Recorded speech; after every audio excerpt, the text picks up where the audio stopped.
CM पद क्यों नहीं छोड़ रहे केजरीवाल? केजरीवाल पर हो गया बड़ा खुलासा। जेल से निकले केजरीवाल का बड़ा दावा।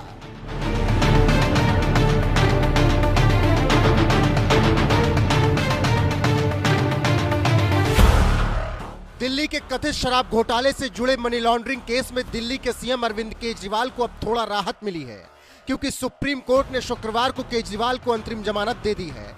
सीएम केजरीवाल को 21 दिनों के लिए अंतरिम जमानत मिली, यानी उन्हें 2 जून 2024 को अब सरेंडर करना पड़ेगा। इस दौरान वो चुनाव प्रचार कर सकेंगे। केजरीवाल को जमानत देते हुए सुप्रीम कोर्ट ने कई बड़ी शर्तें लगा दी हैं, जिसके बाद वो आजाद तो हैं, लेकिन उनके पास बतौर सीएम ताकत नहीं है। कोर्ट की शर्तों का केजरीवाल को पालन करना ही होगा। ऐसे में जमानत पर तिहाड़ जेल से छूटने के बाद अरविंद केजरीवाल कई कार्यक्रमों में हिस्सा ले रहे हैं और बीजेपी पर जमकर हमला बोल रहे हैं। भारत माता की, भारत माता की, भारत माता की, इनकलाब, इनकलाब, वंदे, वंदे। आज आपके बीच में आके बहुत अच्छा लग रहा है।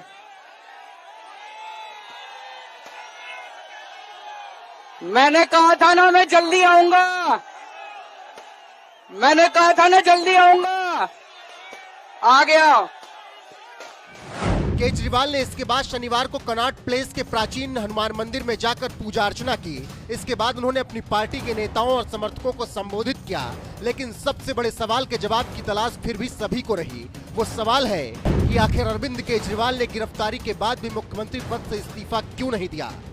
तो अब केजरीवाल ने ही इसका जवाब दे दिया है और इमोशनली बात करते हुए कहा है कि क्यों उन्होंने जेल जाने के बाद भी सीएम पद से इस्तीफा नहीं दिया।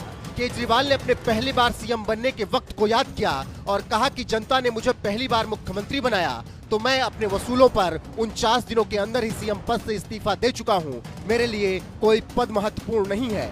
आज मैंने जेल जाने के बाद भी सीएम पद से इस्तीफा क्यों नहीं दिया, इसके पीछे का सबसे बड़ा कारण यही है क्योंकि पिछले 75 साल से भारत में दिल्ली के अंदर सबसे ऐतिहासिक बहुमत आम आदमी पार्टी को मिला है।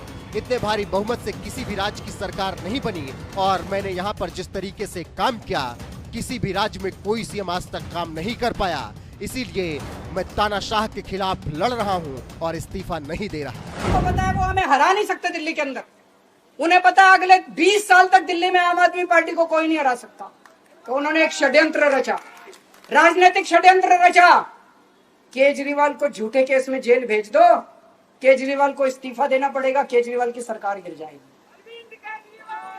उन्होंने ये षड्यंत्र रचा। मैंने कहा मैं भी इस्तीफा नहीं दूंगा। तुम अगर जनतंत्र को जेल में कैद करोगे तो जनतंत्र जेल से चला के दिखाएंगे। दोस्त, सरकार भी जेल से चला के दिखाएंगे। कतई इस्तीफा, तुम्हारे ट्रैप में फंसने वाले नहीं हम। ये अगर हेमंत सोरेन साहब को भी इस्तीफा नहीं देना चाहिए था, जेल से सरकार चलानी चाहिए। अगर हमने इस्तीफा दे दिया, ये तो बड़ा अच्छा इनके लिए। जिस राज्य के अंदर ये चुनाव हारेंगे उसके मुख्यमंत्री को पकड़ के जेल में डाल दो, सरकार गिरा दो। उसके मुख्यमंत्री को पकड़ के जेल में डाल दो, सरकार। आज मैं अगर दिल्ली की जेल के अंदर रह के दिल्ली की जेल से इस्तीफा नहीं दे रहा, वो इस तानाशाही के खिलाफ संघर्ष कर रहा हूं, इसको समझ लेना।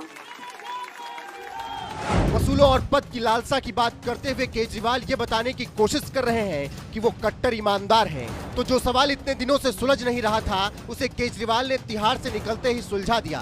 साथ ही वो झारखंड के पूर्व सीएम हेमंत सोरेन को भी नसीहत दे रहे हैं कि उनको भी इस्तीफा नहीं देना चाहिए था, जेल से ही सरकार चलानी चाहिए थी।